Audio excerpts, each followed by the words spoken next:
កូនចៅណាមានមេត្តាបិតាដែលលក់រស់នៅជាមួយស្មើបានទេវតាមកនៅជាមួយក្នុងប្រទេសហ្នឹងស្មើបានលោកគ្រូសាស្ត្រាចារ្យនៅជាមួយស្មើមានព្រះព្រហ្មមកនៅជាមួយស្មើមានព្រះអរហន្តមកនៅជាមួយក្នុងប្រទេសបុគ្គល4នេះទៅនៅកន្លែងណាកន្លែងនោះសន្តិភាពมันអាចមានមាសត្រូវបិសាចអីមកចិត្តបានទេនេះបុគ្គល4នេះពុទ្ធលោកសម្ដែងអនុភាពនៃបុគ្គល4គឺមានដាបិតាហ្នឹងចាសសូមឲ្យកូនចៅប្រុសស្រីទាំងអស់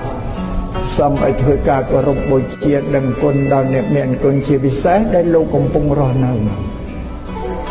ព្រោះនឹងជីវិតមនុស្សចាស់ពិបាកណាស់ហើយពុទ្ធលោកប្រាប់ម៉ែឪថាកូននឹងឈើច្រត់របស់អ្នកឯងណាពុទ្ធលោកប្រាប់ថាស្រាប់អ្នកឯងចាស់ទៅបានកូនឯងជាតំណុលឈើច្រត់ជួយកិច្ចការអ្នកឯងឲ្យអ្នកឯងរក្សាឈើច្រត់នឹងឲ្យបានល្អពុទ្ធប្រាប់ម៉ែឪឲ្យរក្សាឈើច្រត់ការអប់រំកូននឹងឲ្យមានសិលធម៌សុជីវធម៌ឲ្យត្រឹមត្រូវនឹងតាំងពីតូចមកអានេះគេឈ្មោះថារក្សាឈើច្រត់ស្រាប់យើងទប់ខ្លួនយើងចាស់ទៅធ្វើអីការស្អីក៏ស្រែករកកូនស្អីក៏ស្រែករកចៅអាហ្នឹងឲ្យឈើច្រត់បងយើងធ្វើទេសនានៅឱកាសហ្នឹងប៉ុណ្ណឹងចឹងណាញោមណា